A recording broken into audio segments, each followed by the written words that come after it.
So if Kerala can do it, why can't all the other states? Are other states trying to learn from Kerala and put these aspects into implementation? Uttar Pradesh, no. Yes, Mr. Rudy. Uttar Pradesh is a case in point. वहाँ तो काफी अभी tension है क्योंकि 15-16 districts हैं जहाँ पर containment है, लॉकडाउन है.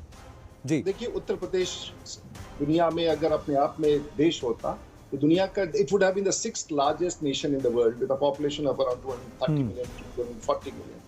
And they have closed down on 15 districts. There are 75 districts, but you see, this whole thing cannot be put into a single recipe.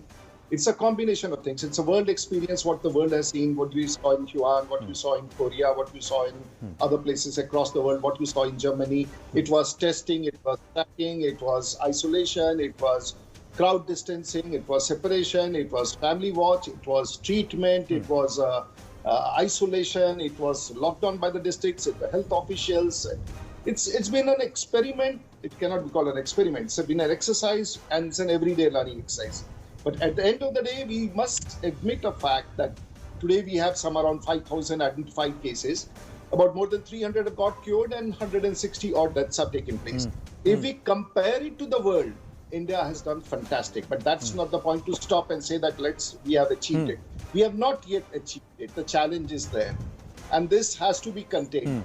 And I can tell you, I come from a district of Saran in Bihar. We have a lot of reported cases from Siwan. So my district magistrate, knowing and watching the country, he has immediately placed a lockdown with Siwan. He said all border points to that district is closed. Now, this is the district administration responding, and everyone is siding with him. So the threat is there, action is immediate.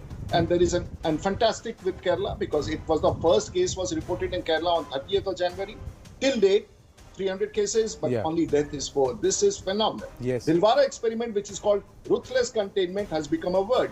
So if required, certain locations, hotspots have to be completely frozen, and that is the way of thinking. I understand the difficulty with the police officials working there, the health workers. We can have all other situations which happened in markets, but all those things, and India is huge with 1,400 million people, anything can happen. And to put, and the leadership, you see, end of the day, we have a democracy and the leadership is fantastic. Whether it is the national leadership under Mr. Modi, whether leaders of the state, everyone is putting his own contribution in a way.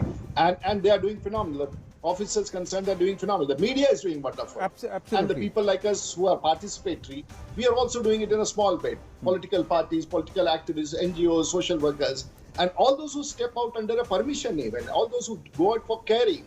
Right. They are also under a certain kind of threat, and your media persons who go around reporting, they're under a threat. But nonetheless, if they report something, that's on their own. They're doing it voluntarily for the nation, and I think it's a phenomenon, national cohesion, national coming together, and possibly in a war-like situation, these things happen, which we have seen in a fight against someone who we thought was invincible. Corona was invincible, but we find it.